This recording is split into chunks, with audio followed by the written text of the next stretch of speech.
নেকি কামাই করা সহজ, কিন্তু গুনাহ থেকে বাঁচা কঠিন। বুঝেন নাই?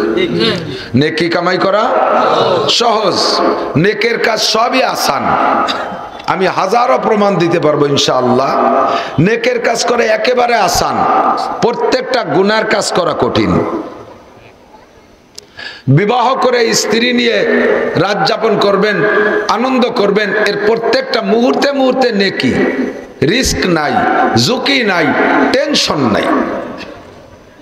বিবাহের আগে যেই মেয়েটা আর একটা ছেলের সাথে কথা বললে আব্বা মা কঠিন পাহারাদারি করছে, ধরা পড়লে শাসন করছে, বিবাহের পরে ওই মেয়েটা জামাইয়ের সাথে রাত না কাটাইলে শাসন করে। তুই জামাইয়ের কাছে গেলি না, তুই জামাইয়ের দ্বারে থাকলি না, কথা কন। একই কাজ এক সময় করলে সেটা অপরাধ, আর এক সময় করলে সেটা নেকি। ওই সময় করা কত রিস্ক, অন্যায় ভাবে করা কত রিস্ক, ঝুঁকি, টেনশন, বিপদ। ধরা পড়লে পিঠের চামড়া থাকবে না, বাড়ির ঠেলায় চৌরাস্তায় নিয়ে মানুষের মধ্যে জুতো মারবে। আরো বেকায়দা হয়ে গেলে তো গলায় ঝুলোই দেবে, সেটুকার কলাম না। আর এখানে কত শান্তি, কত নিরাপদ। কিন্তু স্ত্রীর চাইতে মানুষের স্বভাব অন্য নারীদের সাথে কুসম্পর্ক করে সময় নষ্ট করা, সেটার মধ্যে স্বাদ বেশি পায়, অথচ রিস্ক বেশি, ঝুঁকি বেশি, টেনশন বেশি। ঠিক না? স্ত্রীকে নিয়ে রাত যাপন করলে আপনি সব কিছু থেকে ফারেক হয়ে একেবারে নির্জন যখন হবেন, বাচ্চা কাচ্চা থাকলে তাদেরকে ভিন্ন বিছানায় শোয়াই দিয়ে স্বামী স্ত্রী দুইজন যখন নিরিবিলি হবেন, একে অপরের দিকে চোখে চোখ পড়লে মুস্কি মুস্কি হাসি দিবেন, যাইয়ে সর্বপ্রথম সাক্ষাৎ মুসাফা হবে। যে বয়সী হন না কেন, আমার মুরব্বী বাবারা লজ্জা পেয়েন না, যে বয়সী হন না কেন, স্ত্রীর সাথে সর্বপ্রথম সাক্ষাতে কোন জায়গা হাত? মুসাফায় হাত। মুসাফা দিয়ে হাত দিয়ে জাকি দিলে আল্লাহ তাআলা স্বামী স্ত্রী দুইজনের হাতের থেকে সব সগীরা গুনাহ ঝাড়িয়ে সাফ করে দেয়। পক্ষান্তরে শালীর সাথে হাত ধরে জাকি দিলি কবিরা গুনাহ জড়িয়ে যায়। স্ত্রীর হাত ধরে জাকি দিলি সগীরা জ্বলে, শালীর হাত ধরে জাকি দিলি কবিরা জ্বরে, বাবির হাত ধরে জাকি দিলি কবিরা জ্বরে, হ্যাঁ, গার্লফ্রেন্ডের ফ্রেন্ডসের হাত ধরে জাকি দিলি কবিরা জ্বরে।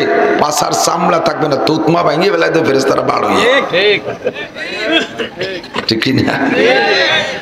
যখন দুইজন একে অপরের দিক তাকাইয়া চোখ কাট করে মুস্কি মুস্কি হাসেন, আর সে আজিমের মালিক ওই দুইজনের দিক তাকাইয়া হাসে। যুবক যুবতী যদি হয়, সময় মতো যদি হয় তা বেশি ভালো।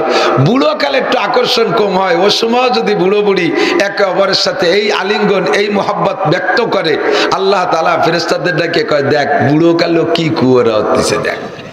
আল্লাহ মুস্কি মুস্কি হাসে। এরপরে বুকের সাথে জড়িয়ে ধরবেন, কোলাকুলি, কবিরা গুনাহ পর্যন্ত মাফ হয়ে যাবে। যখন দুইজনের স্বামী স্ত্রী কোলাকুলি করবে, আল্লাহ তাআলা রাতের ফেরেশতাদেরকে বলে, দুইজনের নূরের পর্দা দিয়ে ঘিরে দে, ঘিরে দিয়ে দুইজন আর এক দিক ফিরে থাকবি। তোরা ফেরেশতারা যে কটা আছিস, ওই ঘরে যে যেখানে আছিস, ওই দুটোর দিক চাবি না। ফজর পর্যন্ত যা করে করুক, ফিরেই তাকাবি না। ওকে আমল নামায় খালি নফল নামাজ লিখবি। কত সহজ ইনকাম করা। এই ইনকাম না করে আর একজনের ঘরের পিছনে বেত বাগানের মধ্যে যাইয়ে ঘুষ ঘুষ করে ফোন করতে থাকে।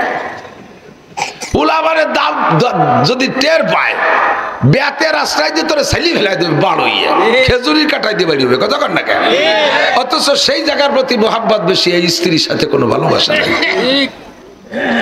নেকের কাজ করা সহজ, টান কম, আকর্ষণ কম। গুনার কাজ করা কঠিন, অথচ সেই দিক মানুষের আকর্ষণ বেশি। ঠিক কিনা? আল্লাহু আকবার। দাড়ি রাখা সহজ না কাটা সহজ? রাখা সহজ, না কাটলি তো থাই যায়। ঠিক না? রাখার পরে সম্মান বাড়ে না কমে? সত্যি কথা বলেন। দাড়ি কাটিয়ে ফেললি বাড়ি কয়, আর রাখলি চাচা কয়। বাড়ির দাম বেশি না চাচার দাম বেশি? মুরব্বী। দাড়ি কাটিয়ে ফেললি 55 বছর বয়স যদি হয়, তারে কয় তোরা নিচেই বয়। দাড়ি রাখা 25 বছরে একজন কয় কাকা চেয়ারে বসেন। বেইজ্জতির শেষ নাই দাড়ি কাটলি। রাখতে আরাম না কাটতে আরাম? রাখতে আরাম। রাখার পরে দেখেন কি সুন্দর ফোম স্প্রিং করে, পন্স। কের মুখের সাথে লাগালে সে একটু মজা পায়, কার মুখের সাথে লাগাবেন তা করছি না, কের মুখের সাথে লাগালি সে একটু তৃপ্তি পায়, মজা পায়, একটা ফোম স্পঞ্জ করে। আর একদিন দাড়ি চাষার পরে একদিন পরে একটু একটু আগা বাড়ি হয় সিরিজ কাগজের মতো। ওই মুখ দিয়ে জারে ডালা দেবেন সে ঝুলিয়ে যাবে। তাহলে রাখায় আরাম বেশি না কাটায় আরাম বেশি? রাখা তো রাখা হয়ে গেল, কাটা লাগলো না, কাটতে কি মজা। যদি আপনি চেষ্টা পার্টি হন আর সেলুনি দাড়ি চাষান, টাকা পয়সা সেলুনে লাগে তেমন দেন না, ভালো বেলেট দিয়ে আপনার মুখ চাষবে না। আপনারে যে বেলেট দিয়ে চাষতেছে খড়খড় খড়খড় শব্দ আসছে, কয় কি এরিস, এদি ছাগল ছোলার মতো চলি যাচ্ছে, কি এরিস কি, কয় টাহা দেওয়ানে 5টা আবার নতুন বেলেট। এই বেলেট দিয়ে আগে 3 জনের দাড়ি কাটছে, পরে 2 জনের বগল সাফ করছে, আল কাটা হয়ে গেছে বেলেটে, তাই দিয়ে দাড়ি চাষতেছে, চামড়া ঝুলি যাচ্ছে। তাহলে রাখলি তো আর এই ঝামেলা নাই, কথা কন নাই, ঠিক না? রাখলে রাখা হয়ে গেল, কত মজা। আল্লাহু আকবার। দাড়ি পুরুষের শান, কাটায় কষ্ট, সেটার প্রতি মহাব্বত বেশি, রাখায় কষ্ট না, এর প্রতি মহাব্বত নেই। প্রত্যেকটা নেকের কাজ করায় আরাম বেশি, আর না করার ভিতরে অশান্তি বেশি, কিন্তু তারপরে শয়তানে মানুষকে ওখানে নিয়ে একটা মজা দেখায় দেয়। ভালো করে বোঝেন, আপনাকে 1000 কোটি নেকি দেওয়া হবে, এটা তো বলেন আলহামদুলিল্লাহ। এই আলহামদুলিল্লাহ বললে 1 গাদি নেকি, একটু বলেন আল্লাহ। 4000 নেকি, লা ইলাহা ইল্লাল্লাহ মুহাম্মাদুর রাসূলুল্লাহ, 4000 নেকি। তামলাউ মা বাইনা সামাই ওয়াল আরদ। আর নেকি মানে একটু একটু বালিশ সমান। আরে বাবা, এই এক কলেমার নেকিতে আসমান জমিনের মাঝখানে সব ফাঁকা জায়গা ভরে গেছে। কি সহজ ইনকাম। তো আপনাকে এত নেকি দেয়া হবে, এই নেকি পর্যাপ্ত নেকি, অল্প আমলে আল্লাহ বেশি নেকি দেয়। এই বিশাল নেকির ভান্ডারের চাইতে আরেকটা বড় পুরস্কার বলবো, সেটা হলো 1 কোটি নেকি দেওয়ার চাইতে যদি আল্লাহ তাআলা আপনাকে একটা গুনাহ মাফ করে দেয়। 1 কোটি নেকি দেওয়ার চাইতে যদি আল্লাহ একটা গুনাহ মাফ করে দেয়, এটা আপনার বড় পুরস্কার। বুঝেন নাই? সরকারের ভালো কোনো কাজ করছেন, সরকার আপনাকে একটা পুরস্কার দেওয়ার সিদ্ধান্ত নিয়েছে। কি পুরস্কার? তুমি গরিব মানুষ, ভ্যান চালাও, রিক্সা চালাও, কোনোদিন 1000 টাকার 10 খান নোট গুছায় দেখতে পারো নাই, তোমাকে 1 কোটি টাকা দেওয়া হবে। এটা কবে দেওয়া হবে? 1 ডিসেম্বর। আবার কবে যেন কি একটা আকাম করে বসে রয়েছেন, তার একটা মামলা গুনগুন করে চলতেছে, আপনি জানেন না, পট করে সেইটার রায় হয়ে গেছে, তাতে আপনার ফাঁসির হুকুম হয়ে গেছে। ফাঁসি দেবে কবে? ডিসেম্বরের 2 তারিখ। ডিসেম্বরের 1 তারিখে সরকার 1 কোটি টাকা দেবে। জীবনেও দেখেন নাই যেই ফকির হাটে বাজারে ভিক্ষা করে, 4 আনা 8 আনা 1 টাকা 2 টাকা 5 টাকা 10 টাকা পায়, ওই ফকিররে যদি হাটের মধ্যে কোনো বড় লোক 1 কোটি টাকা দেয় বস্তা ভরে, ও কিন্তু টাকা নিয়ে বাড়ি আসতে পারবে না, ওই স্টক করে মরে যাবে ওই জায়গা। ওরে বাবা, এতটাই দেখিয়ে এই কে মরে যাবে, ওটা কাজে লাগাতে পারবে না, এত টাকা। তাই গরিব মানুষে 1 কোটি টাকা দিয়েছে, খুশিতে স্টক করার কায়দা। কিন্তু টাকা হাতে পাতি না পাতি, কাগজ একখানা আছে, আগামীকাল কোর্টে হাজির হবেন, কালকে 2 তারিখে বেলা 4টের সময় আপনার ফাঁসি। এই 1 কোটি টাকা পাইয়ে যে খুশি হয়েছিল, ফাঁসিতে সব শেষ করে দিয়েছে না? ফাঁসিতে সব হাসি কান্না করে দিয়েছে না? কি বলবেন এখন বলেন তো? আপনি কি বলবেন জানি না, আল্লাহ না করুক যদি এমন সিদ্ধান্ত আমার সম্পর্কে হয়। আমি বলবো ওই কোটি টাকাও ছেড়ে দিলাম, আর জীবন ভরে যা ইনকাম করছি সব ছেড়ে দিলাম, আমাকে শুধু জীবনটা ভিক্ষা দেন। বলবেন না? বলবেন না? আমি আল্লাহর কাছে নেকি চাই, নেকিরকে তুচ্ছ করছি না, তবে আল্লাহর কাছে নেকির আগে আমি একটা জিনিস চাই, আল্লাহ জীবনে গুনাহ কম করি নাই, তুমি নেকি দাও না দাও, গুনাহগুলো মাফ করে দাও। একটা গুনার বিনিময়ে জাহান্নামে থাকবেন কতদিন? 7000 বছর। 7টা বছর জেলে থাকবেন, সেই ভয়তে ইন্ডিয়া চলে গেছেন হিজরত করে পলাইয়ে।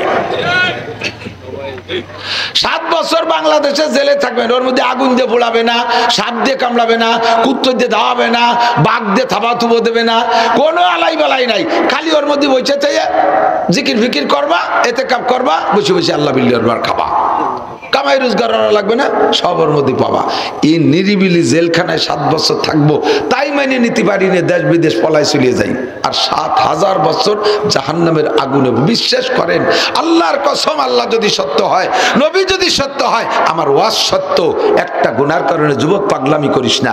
যদি দুনিয়া মাস ঘুরিয়ে আসতে তালি বালুরি মুস্তি। আল্লাহ যদি এমন হতো যে বছরে 2 মাস জাহান্নামে থাকবা, পরে 10 মাস দুনিয়ায় থাকবা, তাহলে এটা ভালো বোঝাতো। কিন্তু আল্লাহ তো বড় প্রজ্ঞামান, আল্লাহ হাকিম, কোন কৌশলে জিনিসটা গোপন রাখছে তা সেই ভালো জানে। দোস্তরে, একটা গুনার কারণে 7000 বছর জাহান্নাম। সগীরা বলেন আর কবিরা বলেন, বড় গুনাহ বলেন আর ছোট গুনাহ বলেন, প্রত্যেকটা গুনাহই আল্লাহর নাফরমানি। আর এই নাফরমানির বিনিময় একটা গুনার কারণে 7000 বছর জাহান্নাম। একটু ভয় পান, বুঝে রেখেন নাউজুবিল্লাহ, আর একটু কর নাউজুবিল্লাহ। আল্লাহ আমি পারবো না, আমি এই আগুন সহ্য করতে পারবো না। পারবেন? পারবেন? আল্লাহ ওর কোনো শাস্তি আমি সহ্য করতে পারবো না। তোমার কাছে পায়ে ধরি আল্লাহ, তোমার কুদরতি কদমে পড়ি, আমি সিজদায় পড়ে মাপ চাই, আমাকে ছেড়ে দাও, আমি গুনাহ মাফ করে দাও আমার। 7000 বছর জাহান্নামে একটা গুনার কারণে। আল্লাহু আকবার। তো এর একটা গুনাহ মাফ করে দেয়া মানে কি 7000 বছর জাহান্নাম থেকে বেঁচে যাওয়া। এবার সগীরায়ও 7000, কবিরায়ও 7000। তা পার্থক্য করে লাভ কি? সগীরা আর কবিরা হলো দেখার কারণে ছোট আর বড়, বাকি ক্ষতির দিক দিয়ে দুইটা সমান। আমি উদাহরণে বলে থাকি, এত বড় একটা সাপ, গুক্ষু সাপ। গুক্ষু সাপ কয় তো আমাদের, দাঁড়ার সাপ, বিষধর সাপ, কেউটে সাপ, গুক্ষু সাপ। এতে কামড় দিলি দেখছি মানুষ মরে, মরে না? ছোট একটুকেরটা কেউটে সাপের বাচ্চা, সে যদি কামড় দেয় তাহলে তো মরে না? ও টুকসা বুতি কি হবে, মরে। মরে মরতে টাইম কি বেশ কম লাগে? বড়ডায় কামড় দিলিও যে টাইমে মরে, ছোটডায় কামড় দিলিও সেই টাইম। কবিরা গুনায় কামড় দিলিও যে টাইম জাহান্নাম, সগীরা গুনায় কামড় দিলিও সেই টাইম জাহান্নাম। আলহামদুলিল্লাহ।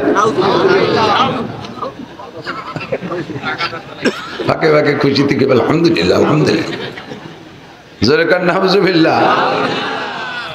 এখন কি খালি কবিরা গুনার থেকে বাঁচতে হবে না সগীরার থেকেও? তো কবিরা গুনার থেকে বাঁচা কিন্তু সহজ। এদিক কবিরা গুনার থেকে বাঁচা সহজ। কবিরা মানে বড়, দেখা যায়। কবিরাটা বড় একটা সাপ, কামড় দেওয়ার আগে হাতখানি কুচুরে ফনা তোলে। সাপটা বড় হলে তার ফনাটা বড় দেখা যায়। ফনা তুলে একটা কামড় দেওয়ার আগে ফস করে একটা শব্দ করে, এই শব্দটা একটু বড় হয়, কানে আসে, আপনি আত্মরক্ষা করে জাম করে লাফ দিয়ে সরে যেতে পারেন, বাঁচা যায়। কিন্তু ছোট্ট একটা সাপ, ও বালিশের কোনার মধ্যে গুজিয়ে রয়েছে, জুতোর মাথায় যায় বসে রয়েছে, জাঙ্গের মধ্যে ভেসায় রয়েছে, জামার মধ্যে ভেসায় গেছে, প্যান্টের তলায় যাই দলা বলায় রয়েছে। এটা দেখাও যায় না, ওর হোশও শোনা যায় না, ওর আওয়াজও নাই। ও কোন ফাঁকে মারি দেবে, মারি দিলে তো মরিয়ে যাবো। কতক্ষণ কাজেই মারবে আবার একই টাইম। বড়টায় কামড় দিলেও যে টাইমই মরে, ছোটটায় কামড় দিলেও সেই টাইমই মরে। বড়টারে দেখা যায় লাভ দিয়ে সরা যায়, ছোটটারে দেখা যায় না, বোঝা যায় না, হুশ করে মারিয়ে দিয়ে কোন ফাঁকে সেরি চলে গেছে। উল্লাই কামড়লো নাকি, উল্লাই কামড়াইছে।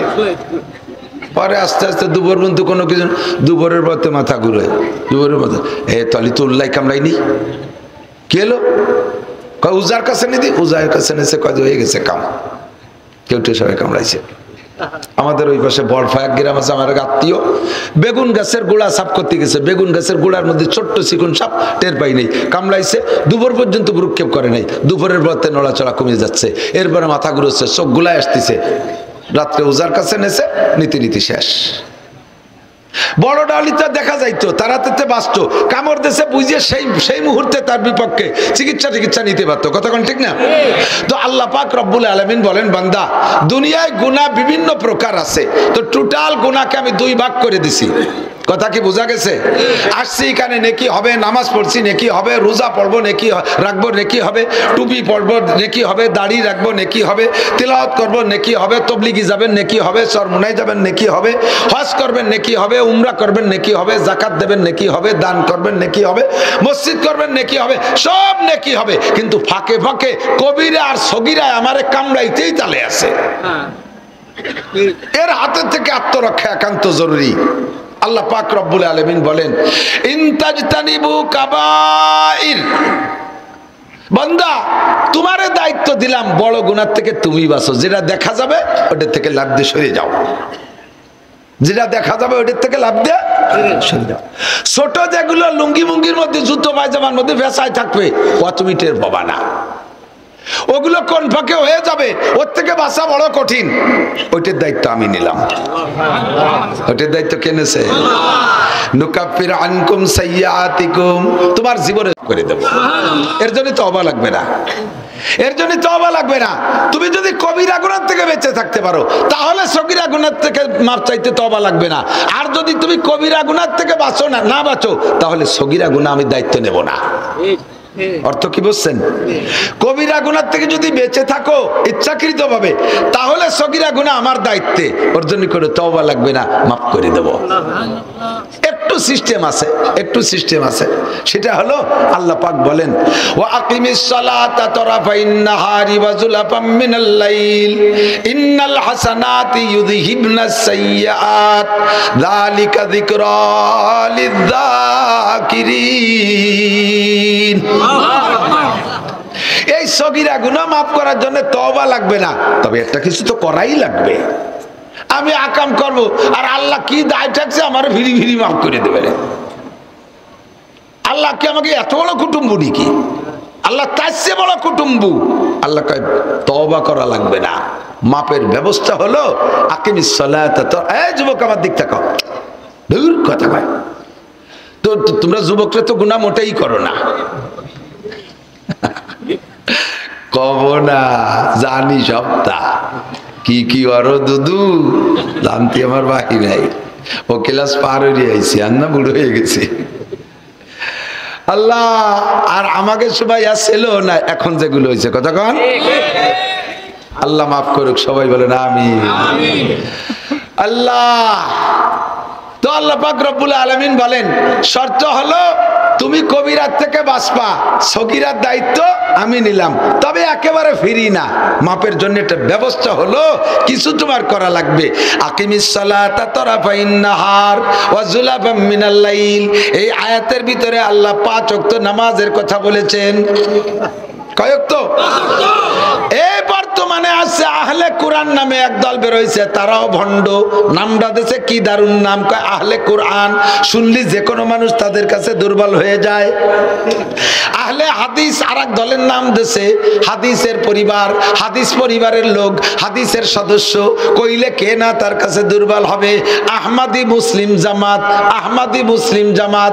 শুনলে ছোট মোটো আলেমরা যারা লেখাপড়া কম জানে, মোটামুটি প্রাথমিক একটু মাদ্রাসায় পড়ছে, তারাও হেরে যাবে নামটার কাছে। আহমদ মানে আমার নবী, মুসলিম তো মুসলিম, আহমদি মুসলিম জামাত, অথচ এই জামাতটা হলো কাদিয়ানি। আহলে কোরআন নাম শুনলে হেরে যায়, দুর্বল হয়ে যায়। ওই গ্রুপের দাবি হলো নামাজ 3 ওয়াক্ত। ওরে পাইলে সুমো দেবেন না জুতোর বাড়ি, ওরে পাইলে সুমো দেবেন না জুতোর বাড়ি। সাড়ে হারামজাদা, আমার বাংলাদেশে আলেমের অভাব নাই। তোর মতো ফাক্কুর কাছে, তোর মতো ফটকার কাছে আমি নামাজ শিখবো না। আমার বাংলাদেশে আহমদ শফি, আমার বাংলাদেশে শাইখুল হাদিস আল্লামা আজিজুল হক, আমার বাংলাদেশে আব্দুল মালিক, আমার বাংলাদেশে মাওলানা মুফতি দেলওয়ার, আমার বাংলাদেশে মুফতি মিজানুর রহমান সাইদ, আমার বাংলাদেশে ফজলুল করিম, ফয়জুল করিম, রিজাউল করিম। কথা বলেন ঠিক ঠিক না? তোর মতো আইসো পাইসো আড়াইনে বাড়াইনের কাছে আমি নামাজের রক্ত চিনতে যাব না। আল্লাহ কয় আকিমিস সালাতা তারাফাইন নাহারি ওয়া যুলাফাম মিনাল লাইল ইন্নাল হাসানাতি ইউযহিবনাস সাইয়্যাত। আমার নবী বলেন খামসু সালাওয়াতিন ইফতারাজাহুন্নাল্লাহ, আল্লাহ তাআলা 5 ওয়াক্ত নামাজ ফরজ করেছেন। কয়? হুজুর বলেন আম্মা মানে আরে 5 ওয়াক্ত খালি মুখস্থ কই নেই, আম্মা মানে জিব্রাইল ইয়ামাইন, জিব্রাইল 2 দিন আইছে আমার এই 5 ওয়াক্ত নামাজের ইমামতি করে নামাজ শিখাই দিয়ে গেছে। নবী পাক আরশে আজিমে যে আল্লাহর বাড়ি যাইয়ে নামাজ নিয়ে আসছে, আনছে কিন্তু নামাজের নিয়ম জানে না। আল্লাহ কইছে 5 ওয়াক্ত পড়িও, জানেন না কিসা? মেরাজে গেছে, সর্বপ্রথম নামাজ দিয়েছে খামসিনা সালাওয়াত 50 ওয়াক্ত। হুজুর তো খুশিতে বাগ বাগ, সব নবীর চাইতে আমার উম্মতের নামাজ বেশি দিয়েছে, খুশিতে চলে আইছে। আস্তে আস্তে পঞ্চম আসমানে আইসে হযরত মুসা আলাইহিস সালামের সাথে দেখা। মুসা আলাইহিস সালাম তো একটু গণকথা কওয়া মানুষ, উনি পাইয়েই ইয়া মুহাম্মদ, কথা কথা কষ্ট হচ্ছে, ইয়া মুহাম্মদ বিমা জিতা মির রাব্বিক। মুসা আলাইহিস সালাম জিজ্ঞেস করছে, আমাকে কেউ রে আল্লাহর বাড়ি যাচ্ছি যাই নেই, তোমারে আল্লাহর বাড়ি নেছে, তোমাকে আল্লাহর বাড়ি নেছে, তুমি ওই জায়গা যাই আল্লাহর বাড়িতে কি নিয়ে আসছো? বিমা জিতা মির রাব্বিক, খামসিনা সালাওয়াত 50 ওয়াক্ত নামাজ। কয় ওয়াক্ত? মুসা আলাইহিস সালাম কে লা তুতিকু উম্মাতুক ফারজি সুম্মাস্তাকিল, ফিরে যাও, তোমার ওই দুর্বল আঠুসুলা বুড়ো উম্মত ও পড়বে না, পারবে না। 50 ওয়াক্ত মানে কি? এদিক তাকান, 24 ঘন্টায় 50 ওয়াক্ত লিবারা, আধা ঘন্টা পর পর 1 ওয়াক্ত, তার চেয়ে বেশি 22-23 মিনিট পর পর 1 ওয়াক্ত। তাহলে কি আর কিছু করা যায়? ফিরে যান, তাড়াতাড়ি যান। তো হুজুরেরও সেই সময় হুশ হয়েছে, ঠিকই তো কইছে, সে খালি নামাজ পড়বেন না, সে খেজুর বাগান কোপাবে না কোন সময়, পাট বুনবে কোন সময়, পেঁয়াজ লাগাবে না কোন সময়। হুজুর চলে গেছে। আল্লাহ আমার উম্মত দুর্বল, একটু কমাই দেন। আল্লাহ আচ্ছা ঠিক আছে, আসছেন যখন 5 ওয়াক্ত কমাই দেওয়া হলো। 5 ওয়াক্ত কমাই দিছে। মেরাজের হাদিসের ভিতরে দেখবেন, সিরাতে মোস্তফা বাংলায় পাওয়া যায়, ওর মধ্যে আপনি দেখতে পারবেন, সব আছে। এরপরে ফিরে আইছে, আসার পরে মুসা আলাইহিস সালামের পাশ দিয়ে হুজুর চলে আসতে, দাঁড়ান দাঁড়ান দাঁড়ান, চলে যাচ্ছেন কেন? কয় ওয়াক্ত কমাইছে? কয় যে 5 ওয়াক্ত। পারবে না, ফিরে যান। আবার গেছে, যাই এইভাবে 9 বার ফেরত দিছে, একবার 5 ওয়াক্ত কমায়। কয় ওয়াক্ত? 45 ওয়াক্ত কমাইছে। ফিরে আইছে, আসার পরে কয় আছে কয় ওয়াক্ত? কয় 5 ওয়াক্ত। আর একটা গুল্লি দেন। তো হুজুর কয় কি যে রাখতিছে তো প্রত্যেকবার 5 ওয়াক্ত হয়ে যায়, আর আছে 5 বার গেলে তো 5 রেখে দিবেন, পরে খালি এতে বাড়ি যেতে হবে না। তাই যে যা পড়ে পড়ো, না পড়ে না পড়ুক, গমিয়ে আর যাবো না, সে একেবারে খালি এতে যাওয়ার চাইতে কিছু নিয়ে যাই। 5 ওয়াক্ত নিয়ে আসছে। কয় ওয়াক্ত? 5 ওয়াক্ত নিয়ে আসছে। এবার আল্লাহ পাক রব্বুল আলামিন নবী যখন 5-এর পর খুশি হয়ে চলে আসছে, আল্লাহ পাক বলেন লা তাবদীলা লিকালিমাতিল্লাহ, আমি যাহা বলি তাহা পরিবর্তন করি না, আমি যাহা বলি তা পরিবর্তন করি। কাজে আমি 50 বলেছি, 50ই তোমার নাম উম্মতের জন্য বরাদ্দ। 5 পড়বে, আর মানজাবিল হাসানা ফালাহু আশরু আমসালিহা। তোমার উম্মতের পার্সোনালিটি, তোমার উম্মতের পার্সোনালিটি হিসেবে একটা ব্যবস্থা রেখেছি, তোমার উম্মত যে কোনো নেক কাজ করবে, একটা করলে তার 10 গুণ নেকি দেওয়া হবে। 5 ওয়াক্ত পড়বে, 5-10 কে 50 ওয়াক্তের সওয়াব দেয়া। নামাজ কয় ওয়াক্ত? আর ওরা কয় 3 ওয়াক্ত। 3 ওয়াক্ত, একটু কন্যা নাউজুবিল্লাহ। তো দোস্ত, এই এত আহাল আর এত পার্টি ঝামেলা বাঁধাইতেছে, আমাদের নামাজ 5 ওয়াক্ত, ঠিক কি ঠিক না? তা আহলে কোরআন বলেন, আহলে হাদিস বলেন, আর আহলে কি বলে কাদিয়ানি বলেন, যাই বলেন, সব বাংলাদেশে তোমাদের কাছ থেকে আমরা মাসালা শুনতে চাই না। আমার দেশে বহুত বড় উলামায়ে কেরাম আছে, ঠিক কি ঠিক না? খামসু সালাওয়াত, 5 ওয়াক্ত নামাজ আমি বহুবার দেখাইছি, এখানে দেখাইছি কিনি মনে নাই। হাতটারে আঙ্গুল এমন করে ফাঁকা করলে আঙ্গুলের ফাঁকার সেটিং যেমন হয়, 5 ওয়াক্ত নামাজের ফাঁকার সেটিং এরকম। জি, এইটা ফজরের নামাজ, এইটা যোহর, আসর, মাগরিব, ঈশা, 5 আঙ্গুলের মাথায় 5 ওয়াক্ত। এইটার থেকে এইটার দূরত্ব যতটুক, এইটার থেকে এইটার দূরত্ব তার চেয়ে একটু কম। এইটা ফজর, এইটা যোহর, মাঝারি ফাঁকা, আসর, মাগরিব, ঈশা ছোট ছোট ফাঁকা, ঠিক না? এইটা যদি ফজর হয় আর এইটা যদি ঈশা হয়, আর এভাবে যদি ওয়াক্তের ডিসটেন্স বানাই, তাহলে ঈশার পরে আবার ফজর, তো এইটা ঈশার পরে সারা রাতে একটা লম্বা ফাঁকার পরে ফজর। সবচেয়ে বড় গ্যাপ। আল্লাহ রাসূল বলেন আসসালাওয়াতুল খামস, তোমার সগীরা গুনাহ maaf করে দেওয়ার জন্য আল্লাহ যে সিস্টেম রেখেছে তিনটে ইবাদত। বলেন কয়টা? এক নম্বরে, আরে বাতাস দিও না, ঘামতে থাকবো, একটু নাচতেও না, একটু কইতো মাঝে মাঝে। আল্লাহ নবী প্রচন্ড শীতের সময় যদি হুজুরের পর ওহি আসতো, হুজুর ঘামিয়ে যাইতেন সারা গা। কাজেই আমরাও কোরআনের বয়ান করার সময় ঘামিয়ে যাবো, এটা ওহির বরকত। বাতাস নিয়ে ঠান্ডা করা যাবে না, আমার গলা বসে যায়। আল্লাহ তিনটে ইবাদতের মাধ্যমে তোমার ফাঁকের সব সগীরা গুনাহ মাফ করা হবে। এর জন্য তওবা করা লাগবে না, এর জন্য তওবা করা লাগবে না। এক নম্বরে আসসালাওয়াতুল খামস, 5 ওয়াক্ত নামাজ। প্রত্যেক 2 নামাজের মাঝখানে যত সগীরা গুনাহ হবে সব সগীরা গুনাহ 2 নামাজে খেয়ে ফেলে। এক নম্বর 5 ওয়াক্ত নামাজ। 2 নম্বরে আল জুমুআতু ইলাল জুমুআহ, গত জুমায় নামাজ পড়েছেন, আজকে গেল রবিবার, আগামী 4 দিন পরে আসবে আবার জুমার নামাজ। হুজুর বলেন ওয়াল জুমুআতু ইলাল জুমুআহ, গত জুমায় নামাজ পড়েছো, আগামী জুমায় আবার নামাজ পড়বা। মাঝখানে 6 দিনে যত সগীরা গুনাহ হবে সব 2 জুমায় শেষ করে দেয়। 3 নম্বর ইবাদত ওয়া রমাদান ইলা রমাদান, গত রমজানে রোজা রেখেছো বান্দা, আগামী রমজানে আবার রোজা রাখবা, বেঁচে থাকলে নিয়ত আছে রোজা রাখবো। এই 2 রমজানের মাঝখানে 11 মাস, কয় মাস? মোট বছরে 12 মাস, রমজান বাদ দিলে 11 মাস, রমজান টু রমজান মাঝখানে 11 মাস। এর এই 11 মাসে যত যুবক আবার দিক যদি কয় বাদাম দেওয়া হবে তাহলে শুনে লাভ ভাইয়ে, গোপাল বিড়ি দেবো, লাভ দিয়ে চলে আসবে। ভালো রেশন। গত রমজানে রোজা রেখেছ, আগামী রমজানে আবার রোজা রাখবা, মাঝখানে 11 মাসে সগীরা গুনাহ হতে পারে কিনা? জোরে বলেন পারে। এর থেকে কোনো তওবা করা লাগবে না। 2টা রমজানে রোজা রাখলে মাঝখানের 11 মাসের সব সগীরা গুনাহ মাফ।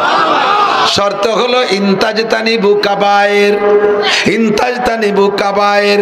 যদি আপনি কবিরা গুনাহ ছাড়েন তাহলে এই ইবাদতের মাধ্যমে সগীরা গুনাহ মাফ হবে।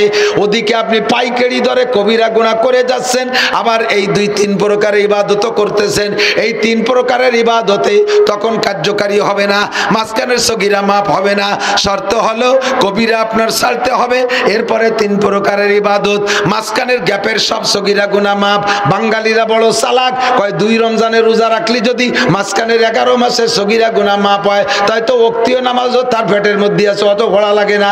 জুমার নামাজও তো 11 মাসের মধ্যে, আরে 2 রমজানের রোজা রাখলে 11 মাসের সগীরা গুনাহ মাফ, তাই মাঝে জুমার নামাজ আর ওক্তীয় নামাজ তো লাগতেছে না।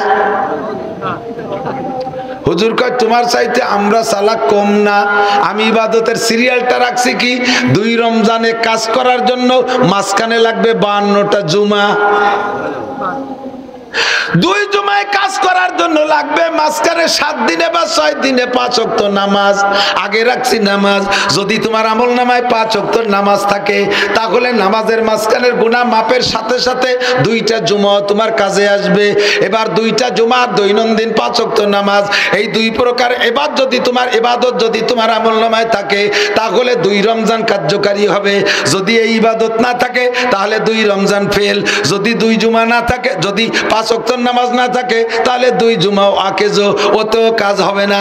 ভালো করে বুঝে নিতে হবে। 5 ওয়াক্ত নামাজ যদি থাকে তাহলে সাথে 2 জুমা আরো উপকারী হবে। 2 জুমা আর মাঝখানে 5 ওয়াক্ত নামাজ যদি থাকে 2 রমজান আরো কার্যকারী।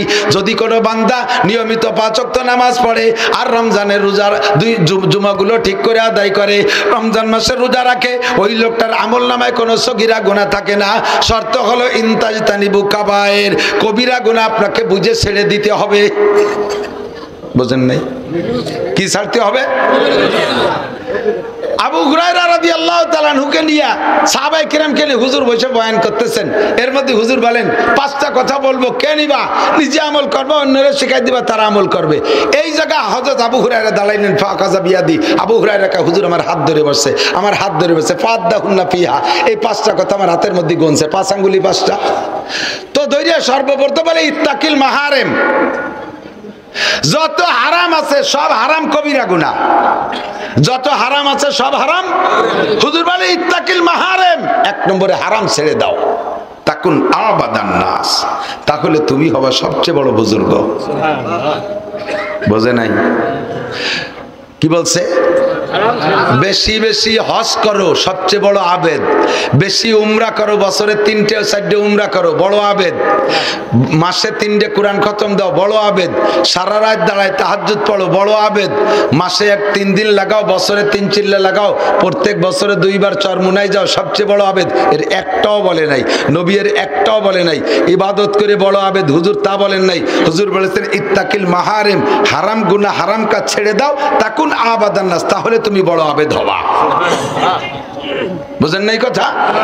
কারণ ইবাদত করা সহজ, নামাজ পড়া সহজ, রোজা রাখা সহজ, দাড়ি রাখা সহজ, টুপি পরা সহজ, জিকির করা সহজ, তেলাওয়াত করা সহজ, তাবলীগে যাওয়া সহজ, হজ করা সহজ, উমরা করা সহজ, টাকা থাকলে যাকাত দেওয়া সহজ, টাকা থাকলে মসজিদ বানানো সহজ, টাকা থাকলে দান খয়রাত করা সহজ। কিন্তু জেনা করার অভ্যাস থাকলে ফিরে আসা কঠিন, চুরি করার অভ্যাস থাকলে ফিরে আসা কঠিন। ঠিক কি ঠিক না? এই যে মুফতি আব্দুল গফফার সাহেব হুজুরের কাছে মাসিক ইস্তেমায় যান নাকি কেউ? এই যে উলামায়ে কিরাম আছে, তো এমন এক পিসাব, বড় এক পিসাবের কাছে এরকম মুরিদরা যায়, সাপ্তাহিক যায়। তো হঠাৎ করে এক চোর, একেবারে আন্তর্জাতিক খ্যাতি সম্পন্ন চোর, এই চোর মুরিদ হইছে হুজুরের কাছে।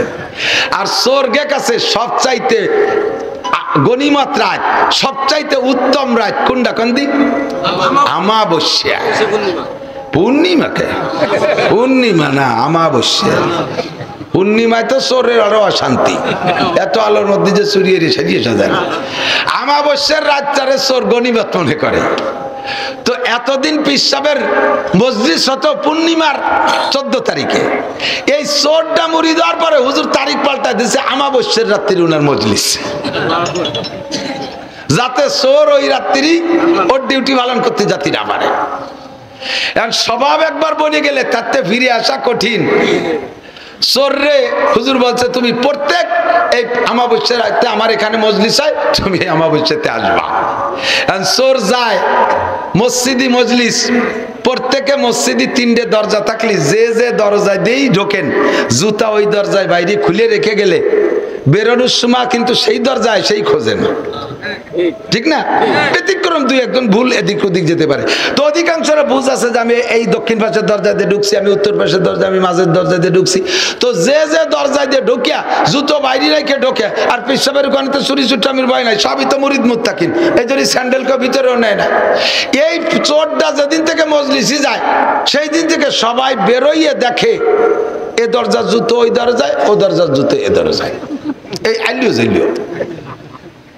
তো যাই হোক, এভাবে খানিক রাগারাগি ওরে খুঁজে মুজে পাই, আর কোনো কিছু না। পরপর 3 আমাবস্যা এইরকমের পরে পীর সাহেবের কাছে মুরিদ রাখে, হুজুর এই শয়তানিটা কিটা করে, এটা একটু অস করে দেন দি।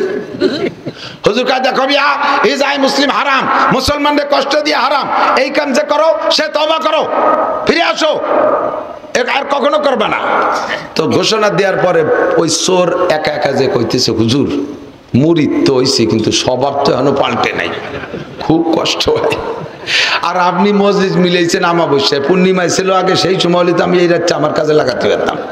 এই সময় আপনার এখানে আসি, সে স্বভাব পাল্টাতে পারিনি, এই জন্যই ওই চুরি তো করতে পারিনি, একটু এর ফেরোরি এখানে তো ওয়ানে, ওয়ানে তো ওয়ানে নিয়ে তো কি সুডলীয় খোরাক হয় আমার। মুরিদ হওয়া সহজ, নামাজ পড়া সহজ, রাত্রে হুজুরের কাছে থাকা সহজ, চুরি করার স্বভাব থেকে ফিরে আসা কঠিন। এজন্য ইত্তাকিল মাহারিম। যুবক, মধু খাওয়া সহজ, দুধ খাওয়া সহজ, শরবত খাওয়া সহজ, পানি খাওয়া সহজ, কতক্ষণ খেজুরের রস খাওয়া সহজ, কিন্তু গাঁজা বা ফেন্সিলিন, হিরোইন, মদ খাওয়ার অভ্যাস থাকলি তাই ছাড়িয়ে দিয়ে ভারী কঠিন। স্ত্রী নিয়ে রাত কাটানো সহজ, জিনা করার অভ্যাস থাকলে ফিরে আসা কঠিন। আজকেও গেছিলাম গোপালগঞ্জে, আমাদের গোপালগঞ্জে নগদে কয়েকজন অফিসার আসছে, সিনিয়র, খুব ভালো, বিশেষ করে ডিসি স্যার। উনি বললেন আমি অমুক দিন ফজরের নামাজ পড়ছি চন্দ্রদিগেলি মাদ্রাসায়। মানে আমি মনে করছি যে যাতায়াতের পথে পেঁচিয়ে গেছে, তাই কয় না, আমি গোপালগঞ্জে থাকি, ফজর পড়ছি চন্দ্রদিগেলে যাইয়া। অমুক দিন ফজর পড়ছি ভবানীপুর মাদ্রাসায় যে, অমুক দিন নীলের মাঠ মাদ্রাসায় যে পড়ছি, অমুক দিন ডুমদে মাদ্রাসায় পড়ছি। আমি দাওয়াত দিছি, স্যার আমার মাহফিলে আসেন। এই দাওয়াত দিতেই গেছি, তো উনি বলতেছেন যে আমি সেদিন গেলাম, তবে যেদিন যাব সেদিন ফজরের সময় যাব। আমার গাড়িটা আমি দূরে রাখি, আমার গাড়িটা দূরে রাখি। আমার গাড়ি দেখে, ডিসির গাড়ি দেখলে টের পাবে, আমার সম্মানের সাথে ইস্তেকবাল করবে। যুব্য পরা, এত বড় দাড়ি, যুবক মানুষ, একটা দাড়িও পাকে নাই। যারা দেখছেন তারা সত্য কথা সাক্ষী দেন। তো আরো এরকম কয়েকজন অফিসার আসছে, আইসেই ডিসি সাহেব বাদে বাকি যে কয়জন আছে এই জাতীয় ধার্মিক আলেম অফিসার সবাই আমার মাদ্রাসায় আমার সাথে সাক্ষাৎ করে আসছে। বলে যে হুজুর, আমরা যারা সরকারি চাকরি করি আমাদের সরকার একটা বেতন ধার্য করে রাখছে, ব্যক্তি পার্থক্যে বেতনের পার্থক্য। তো আমরা এই বেতনটারে হালাল করার জন্যই মনে করি যে এই চেয়ারটায় বসাই আমার বেতন হালালের কারণ। চেয়ারে বসবো, বেতনটা হালাল, বাকি আমার কামাই করতে হবে কাজের বিনিময়ে মানুষের কাছ থেকে। কি কইছি টের পান নাই? যা কামাই করবো, কেউ খাতায় সই দিয়ে কাগজে সই করাতে আনবে, সইর বিনিময়ে 1 লাখ, এর বিনিময়ে 1 লাখ, ওর বিনিময়ে 50,000, এ জায়গায় 10,000, এগুলো হলো আমার কাজের বিনিময়। আর আমার যে বেতনটা পাই ওটা হলো চেয়ারের ফজিলাতে পাই, ওটাতে এমনি আমার ব্যাংকে ঢুকে যায়, এটা আমার পারিশ্রমিক না। আমার পারিশ্রমিক হলে পরিশ্রম করে হাতে হাতে কামাই করে নেবো। সমস্ত কর্মচারী এই বুঝে রেছে, তার নামই হলো ঘুষ। বেতন যেটা, এটা আমি কাজ না করি এই চেয়ারে যদি বসে থাকি অনায়াসে ঢুকে যায়। কাজে আমার বেতনটা আমার পরিশ্রমের বিনিময় না, এটা আমার চেয়ারের বিনিময়। আর পরিশ্রমের বিনিময়টা আমি মানুষের কাছে আদায় করে নেই, এইটা আমি হালাল মনে করি, এতে আমাকে ধ্বংস করে দিয়েছে। ছোট থেকে বড় সব ঘুষখোর, পিওর ভালো মানুষ কেউ নাই। সকলে জানে বেতনটা তো অনায়াসে ঢুকবেই অ্যাকাউন্টে, মাসের 1 তারিখে 2 তারিখে ঢুকেই যাবে।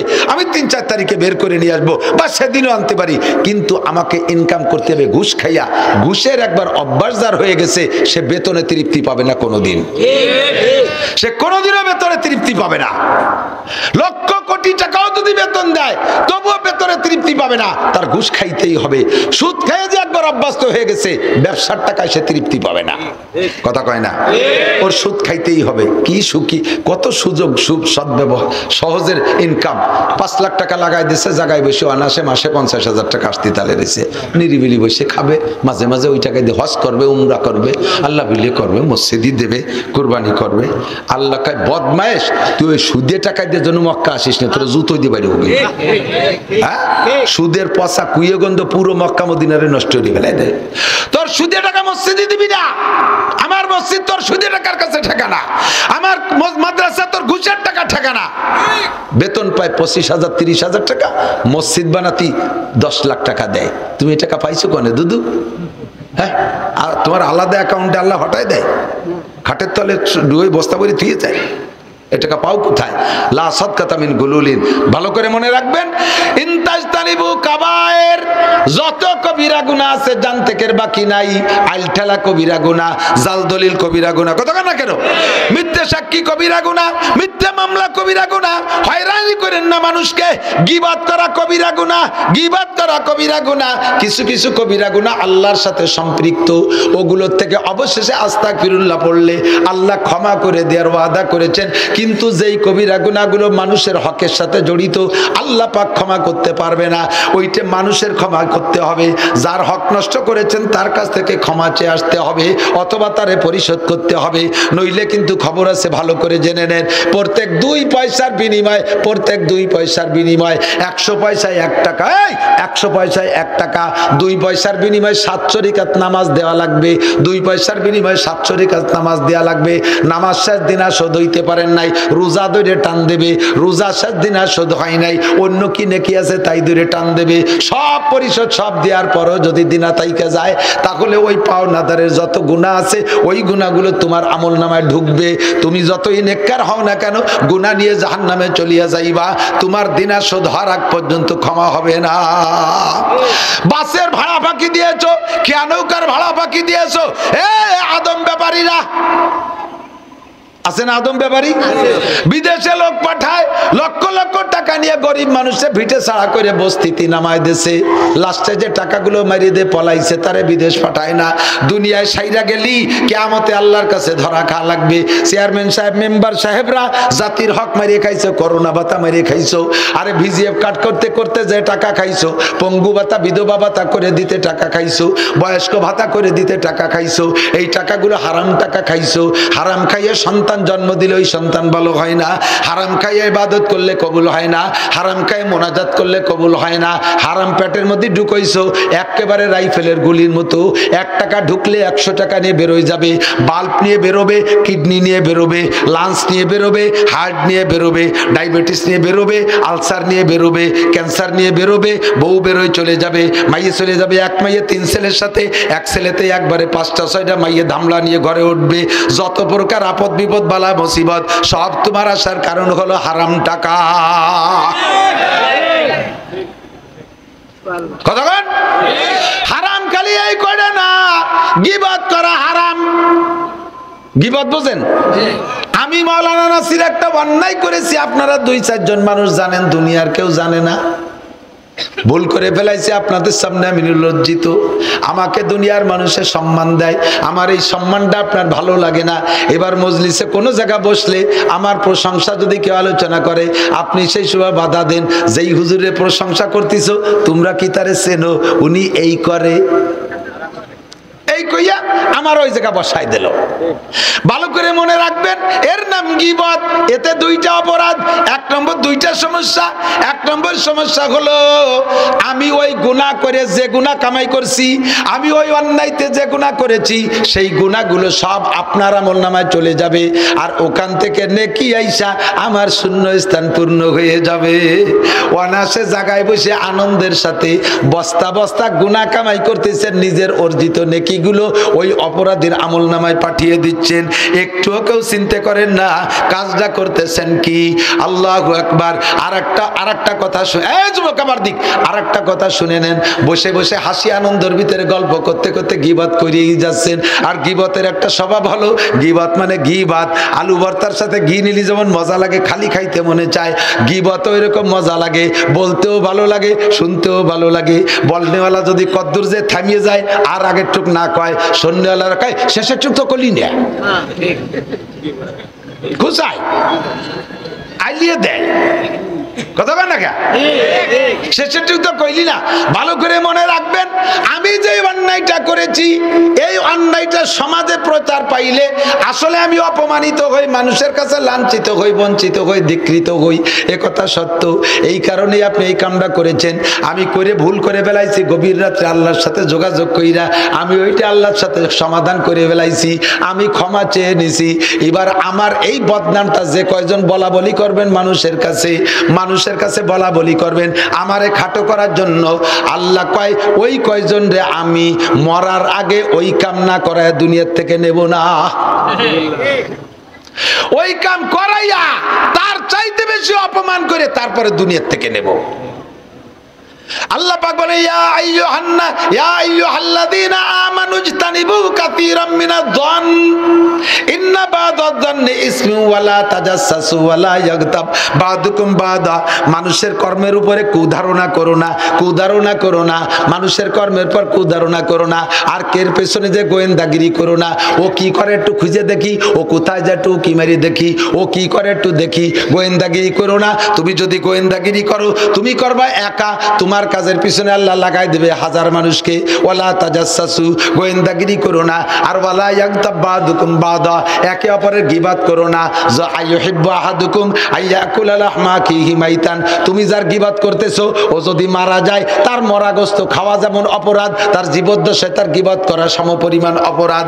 আল্লাহ পাক বলেন, আইয়ুহিব্বু আহাদুকুম আইয়াকুলা লাহমা আখিহি মাইতান, তুমি কি তোমার মরা ভাইয়ের গোশত খাইতে পছন্দ করো? আল্লাহ কয় ফাকারি তুমুহু, তুমি তা পছন্দ করো না, অবশ্যই তা ঘৃণা করো। যদি তুমি তাই ঘৃণা করো, তাহলে গীবতকে পরিহার করো, গীবতকে পরিহার করো। যে কোনো জায়গা বসলে হাসিনের গালিও বা খালেদারে গালিও বা এর সাথে কবরেতে উঠাইয়া চাবুক মারবা, দুনিয়ার গীবত শিকায়েত। নিজে কি সাত দোয়া তেতলি রাটি? তোমার পাশায় কি কিছু মাহানু নাই? নিজে ছেড়ই বেড়ে লুঙ্গি মাহাই রইছো, আর একজন গায়ে তুই ভাত দিছিস কে, তোর গায়ে দিয়ে গন্ধ আসতেছে। আর একজন বাইসার লোকের তাতে গন্ধ, তোমার নিচে টুকটি ছেড়ই বেড়ে নষ্ট হয়ে ফেলাইছো, হিসেব আছে? আল্লাহু আকবার। সাবধান, কবিরা গুনাহ অনেক অনেক, সৎখানিক কবিরা গুনাহ সিরিয়াল আছে, অত কইতে পারবো না। 1 নম্বর কবিরা গুনাহ শিরিক করব না, বলেন শিরিক, শিরিক করবেন না। শিরিক তোকে বুঝবেন, যে বোঝে সে খোঁজে, যে জানে সে মানে, যে চেনে সে কেনে, কথা কন। তাহলে বুঝতে খুঁজতে হলে বুঝতে হবে, খুঁজতে হলে বুঝতে হবে, মানতে হলে জানতে হবে, কিনতে হলে চিনতে হবে। কথা কয়টা একটু চিনেই দিই, তাকান। শিরিক 3 প্রকার। কয় প্রকার? একটা হলো শিরিক ফিজ জাত, আল্লাহর অস্তিত্বের সাথে শিরিক। আল্লাহ একা না, আল্লাহর ফ্যামিলিতে 3 জন। একটা মানুষও নড়লো না, কি বিল্লাহ, কি বিল্লাহ, নাউজুবিল্লাহ। আল্লাহর ফ্যামিলিতে 3 জন। ক্বালাতিন নাসারা মাসিহ ইবনুল্লাহ, নাসারা খ্রিস্টানরা কয় আল্লাহর ফ্যামিলিতে 3 জন, বুড়ো আল্লাহ 1 জন, আল্লাহর স্ত্রী মারিয়াম, আল্লাহর ছেলে ঈসা। ওয়াকালাতিল ইয়াহুদু উযাইর ইবনুল্লাহ, আর ইহুদিরা কয় উযাইর আলাইহিস সালাম আল্লাহর ছেলে, উযাইরের মা হলো আল্লাহর স্ত্রী। আল্লাহ তো আল্লাহ, তাহলে একই ফ্যামিলির 3 জন, 3 জনের সমান ক্ষমতা। বরঞ্চ বর্তমান যুগ হিসেব করতে গেলে বিটাকে চাইতে বিটিকে পাওয়ার বেশি, সেই হিসেবে মূল আল্লাহর চাইতে আল্লাহর স্ত্রীর শক্তি বেশি। আদব। আমরা কি বলি? কুল হুয়াল্লাহু আহাদ, বলেন আল্লাহুস সামাদ, লাম ইয়ালিদ ওয়া লাম ইউলাদ। আমার আল্লাহ একক, কারো কাছে ঠিকানা। আমার আল্লাহ কেউরে জন্ম দেয় না, আমার আল্লাহকে থেকে জন্ম নেয় না। আমরা এই বিশ্বাসে বিশ্বাসী। ওই রাজা কইল ওইটা হলো শিরিক ফিজ জাত, আল্লাহর অস্তিত্বের সাথে শিরিক করা। এটা 1 নম্বর মুশরিক, 1 সেকেন্ডের জন্য জান্নাতে যাবে না। আল্লাহকে ওরা আমার বড় শত্রু। 2 নম্বর হলো শিরিক ফিজ সিফাত, আল্লাহর যে গুণ আছে আল্লাহকে একা মানি। খেয়াল না, তোমরা এক সময় বুড়ো হবে, ঝামেলার মধ্যে পড়ে যাবা। দিন দিন বক্তাদের বয়ানের রং পাল্টে যাচ্ছে। এই গভীর কথাগুলো বলা ছাড়ান দিয়েছে, এখন গীত গান গজল দিয়ে মজলিস গরম করে পকেট ভরি আটকে যায়। এক আর থাকবে না, বেশি দিন নাই। এই আমাকে সিরিয়ালের আদা বুড়ো চাইলে নৌকাটা মরি গেলি ভরা সাপ, একটু খেয়াল আরো। 2 নম্বর শিরিক ফিস সিফাত কাকে বলে? আল্লাহর অস্তিত্ব হিসেবে আল্লাহকে একাকেই মানি। আল্লাহ একা ঠিক, কিন্তু আল্লাহর যে গুণ আছে ওই গুণগুলো অন্যের মধ্যেও আছে, তখনই আপনি মুশরিক। আল্লাহর গুণের মধ্যে কি গুণ? আল্লাহ হাজের, আল্লাহ নাজের। হাজের মানে এনি টাইম এভরি ডে, সব জায়গায় আল্লাহ উপস্থিত হওয়ার ক্ষমতা রাখে। কে রাখে? নাজের, একে টাইমে সব জায়গা দেখে কে? সামিউন বাসির, একে টাইমে সব আওয়াজ শোনে কে? সব কিছু দেখে কে? এই গুণগুলো যদি আর কেউ রে ভালোবাসে একটু শরিক করি, যে আল্লাহর নবীও হাজির, যখনই মিলাদ পড়ি চলে আসে, আমরা যেখানে যা করি নবীও দেখে, তাহলে আল্লাহর ওই গুণটা নবীর মধ্যে নিয়ে আসছেন। নবীকে বেশি ভালোবাসতে যাইয়া আল্লাহকে বিশ্বাস করেন, কিন্তু নবীর ভিতরে আল্লাহর গুণটা ঢুকাই দেওয়ার সাথে সাথে আপনি পাক্কা মুশরিক। সারা জীবন ফরজ ওয়াজিব সুন্নত পালন করেও 1টা সেকেন্ডও ভেস্তে যাইতে পারবেন না। সাবধান! ছেলে দেয় কে? আল্লাহ। কথা কয় না। মেয়ে দেয়, মোটো না দেয়, হিজলে দেয়, জোড়া জোড়া দেয়। ইয়াহাবুলি মাইয়াশাউ ইনাসা ওয়া ইয়াহাবুলি মাইয়াশাউ যুকুর আও যুযাফিজুহুম যুকরানা ওয়া ইনাসা ওয়া ইয়াজআলু মাইয়াশাউ আকিমা। যারে খুশি ছেলে দেয়, যারে খুশি মেয়ে দেয়। কেউরে ছেলে দে মেয়ে জমজ দেয়, আবার কেউরে নিঃসন্তানী বাজা বানাইয়া রাখে। এ সব ক্ষমতা আল্লাহর। অথচ আমরা পীরের দরবারে বট গাছের গোড়ায় মান্নত করি ছেলে হওয়ার জন্য। জন্য, মেয়ে হওয়ার জন্য খাসি মানেন, গরু মানেন, সিন্নি মানেন, সালাত মানেন। ওরে এই মান্যতটা যদি রসুলের নামেও মানেন তাও আপনি মুশরিক। এই মান্যত কাবা ঘরের নামে মানেন তাও আপনি মুশরিক। এই মান্যত মসজিদে নববীর নামে মানেন তাও আপনি মুশরিক। আল্লাহু আকবার। এই মান্যত যদি সদর সাহেবের নামে মানেন তাও মুশরিক। এই মান্যত যদি সরমুনার পীর সাহেবের নামে মানেন তাও আপনি মুশরিক। মান্যত হবে একমাত্র কার নামে। আর ওই সব জায়গা দিলে আপনার ইবাদত বন্দেগী সব করতেছেন পরিষ্কার, কিন্তু একটা জায়গায় মার খেয়ে গেছেন, আপনি মুশরিক। আপনার আকীদা পীরের জায়গা দিলে কিছু হয়, পীরের কাছে মুরিদ হলে ধনী হওয়া যায়, ওই পীরের কাছে মান্যত করলে আমার এই সম্পদ পাওয়া যায়। এইগুলো হলো আল্লাহর গুণকে পীরের মধ্যে এনে কাড়াকাড়ি করতেছেন। এরে কয় শিরিক ফিস সিফাত। আমি কি বুঝতে পারছি? ক্ষমতার উৎস কে? জনগণ ক্ষমতার উৎস। এই কথা যে নেতারা কইছে আল্লাহ তাদেরকে ধুলাই দিয়ে ছাড়িয়ে দিয়েছে। সব জনগণ তোমার সাথে আছে, তুমি টেকো এবার। টিকতে তো পারলে না। তাহলে এই যে কথাটা বলছো ওইটার শিক্ষা দেওয়ার জন্য এত জনগণ আমার গোপালগঞ্জের সব তার সাথে, সারা বাংলাদেশের লক্ষ লক্ষ কোটি কোটি সাথে, তারপরও টিকতে পারে না, কারণ আকীদা নষ্ট হয়ে গেছে। তুমি মনে করো জনগণ ক্ষমতার উৎস, সব জনগণ তোর সাথে আছে, তুই থাক। পারলি তো না। কতক্ষণ প্রত্যেক অ্যানিম্যাল এভরিবডি। এখন ওই দল হেরে যাওয়ার পরে যে দল রাস্তায় পাগলামি করতেছো, ধরো মারো খাও কালো, এটা করো ওটা করো, তোমরা তাদের চেয়ে কম। তোমরাও জনগণকে ক্ষমতার উৎস মনে করে নাচতেছো, তোমরাও ধরা খেয়ে যাবা। একিন তৈরি করো। এগুলো করা যাবে? এগুলো করা যাবে? এখন তাদেরকে দুর্বল দেখে তুমি যা খুশি করতেছো, আল্লাহর গুরুই দিতে সময় লাগে না। সীমা লঙ্ঘন করবা তো আল্লাহ ধরে বসবে। ঠিক আল্লাহ আস্তাগফিরুল্লাহ। জিনা করা হারাম না হালাল? জিনা করা জোর হলো না? টাকা দিয়ে যদি রাজি করে করেন, দুইজনে প্রেম করছেন তো অনুমতি হয়ে গেছে দুইজনে। যুবকরা বিয়ে হারে, দুইজনে বিয়ে হারে, আল্লাহ আল্লাহ রসুলের সাক্ষী রেখে বিয়ে হারে। আল্লাহ আল্লাহ রসুলের সাক্ষী রেখে বিয়ে করে যারা করতেছ, তোমাদের কপাল পড়বে। ওই বিয়ে বিয়ে না। আল্লাহকে আমরা, আমার রসুল তো সব জায়গা থাকে না, উনি তার হাজির নাজির না, আমি সব জায়গা থাই। তা আমারে সাক্ষী রেখে বিয়ে হবে না। সাক্ষী রাখতে হবে মুসলমান পুরুষ দুইজন। কয়জন? দুইজন পুরুষ সাক্ষী রেখে বিয়ে করতে হবে। তোমার ওই আল্লাহ আল্লাহ রসুল সাক্ষীর বিয়ে বিয়ে না। ওখানে যা করবা সব জেনা হবে। যদি দুই একটা ফুটিয়ে পড়ে তা হবে জারিউল বাচ্চা, হারামজাদা, যারও সন্তান হবে। কতক্ষণ না কে? আর বাড়ির বাংলা বাড়ি কোথায়? আমি কি বাইরে গেছি? আমি তো গোপালগঞ্জের মধ্যে আছি। আমাকে গোপালি বাংলা এরকম না, বোঝা যাচ্ছে তো? আকাম করিয়া যা পয়দা দিবা সব জারিউল বাচ্চা, হারামজাদা পয়দা হবে। আর তুমি তো এখন সুন্দর একটা বাচ্চা হয়েছে, দেখতে চাঁদের মতো, পরে নিয়মতান্ত্রিক বিয়ে করে নিছো। প্রথম যেটা পয়দা দিছো ওটা তো জারস সন্তান, বিয়ের আগে। পরে বিয়ে করে নিছো, এই জারস সন্তানের থেকে প্রোটেকশন যা হবে সব হারাম হতে থাকবে। তুমি কিসের কি বলে বিস্পত্তন করেছো, কিসের চারা লাগাই দিছো, চিন্তা করতে পারো? কিছুক্ষণের আনন্দ করতে যে তুমি একটা জেনারেশনকে ধ্বংস করে দিছো, একটা জেনারেশনকে ধ্বংস করে দিছো। ওই বংশে কোনো ভালো মানুষ পয়দা হবে না কোনোদিন। একটু কন্ট্রোল হও, একটু কন্ট্রোল হও। আর এত বিয়ে ছাড়া জিনা, আবার অনেকে বিয়ে করার পরও এই স্ত্রীর মধ্যে দিয়ে আবার জিনার পদ্ধতি বানায় ফেলে।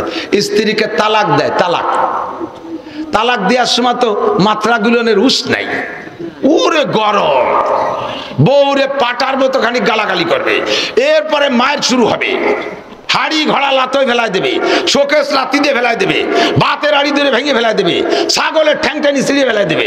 এরপরে বউরে যে বাড়ি শুরু করবে, মারতি মারতি মাথা গরম হয়ে যাবে। চিনিস আব্বা কলিও ছাড়বো না।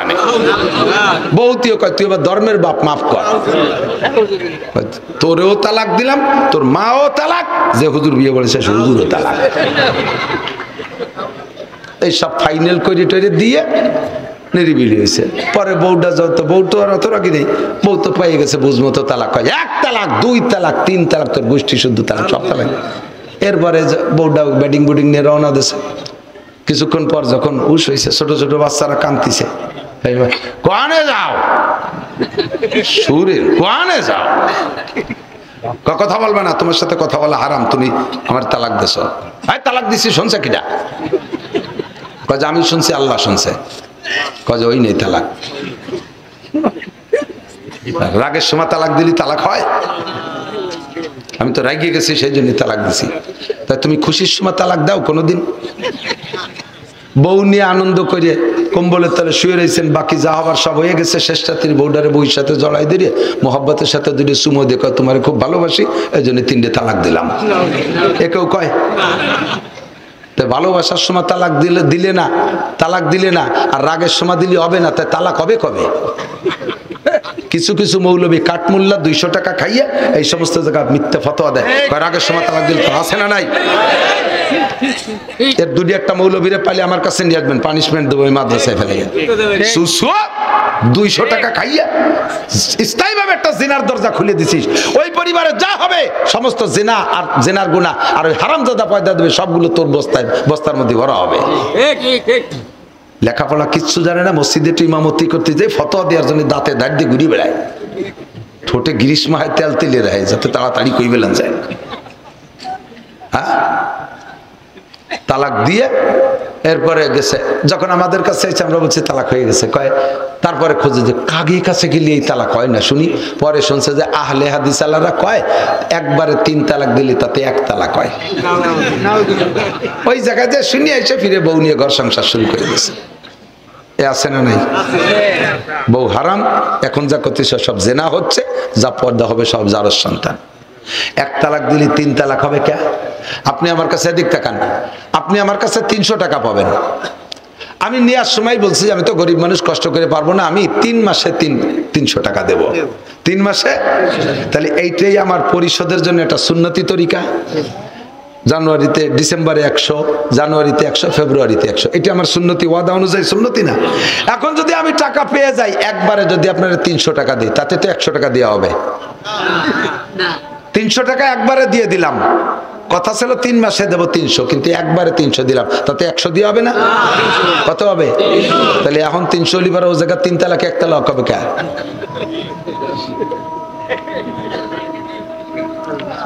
এই চোরগুলো সমাজটারে জ্বালায় দিল, দেশে এমনি আজে বাজে ভাবে যার সন্তানের দেশটা ভরি যাচ্ছে। আর এরপরে এই যে এই বৈধতার ভিতর দিয়ে আবার হারামজাদা ঢুকে দিচ্ছে হাজার হাজার। এর থেকে বাঁচেন। সমাজে এই রকম যদি তালাক দিয়া বউ নিয়ে কেউ সংসার করে, তাকে যদি সমাজের কেউ সাপোর্ট দেয়, ওরে সহ মসজিদের থেকে ঘেটি গুলিতে বের করে দিতে হবে।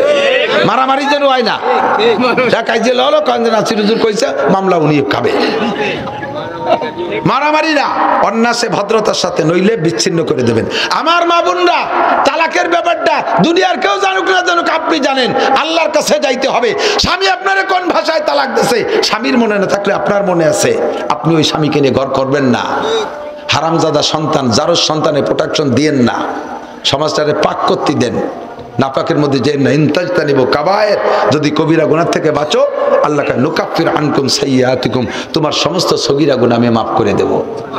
চেষ্টা করা যাবে না? যাবে। দাড়ি কাটা সগীরা না কবিরা?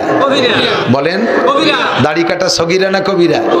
দাড়ি একটুক একটুক ফিস ফিস করে খাইজুনি সাইজ রাখা, এটা তার চেয়ে বড় কবিরা, আকবরুল কাবায়ের। কারণ দাড়ি যে পুরো সাইজে ফেলে দেয় সে কবিরা গুনাহ মনে করেই আছে, আর যে একটুক একটুক রাখিয়ে সুন্নত মনে করে ও তার চেয়ে বড় অন্যায় করছে। যা সুন্নত না তার সে সুন্নত মনে করতেছে, এটা আরো বড় অপরাধ। দাড়ি রাখবেন সর্বনিম্ন, বাড়তে বাড়তে 1 মুঠ পর্যন্ত অতি দিতে হবে। অনেকে দাড়ি লম্বাই হয় না, ও না কাটলেও খাটোই ছোট ছোট থাকে, তাতে দোষ নাই, কিন্তু আগা ছাড়তে পারবেন না। হ্যাঁ, মেলা বড় হয়ে গেছে, জটমট পড়ে যার ভয় থাকে, নষ্ট হয়ে যায় ভয় পড়বে, সে থেকে আপনি 1 মুঠ ধরিয়ে এই নিচের টুক কেটে দিতে পারবেন। কিন্তু তার আগে যদি খাটো করে ফেলেন, এই যে বগল সাইজ একটুক একটু, বগলও যেটুক দাঁড়িয়ে যেটুক, এই সাইজের ইমাম সাহেব নামাজ পড়াইলে তার পিছনে নামাজ পড়া মাকরুহে তাহরিমি, ওই নামাজ আবার পড়িয়ে নেওয়া ভালো।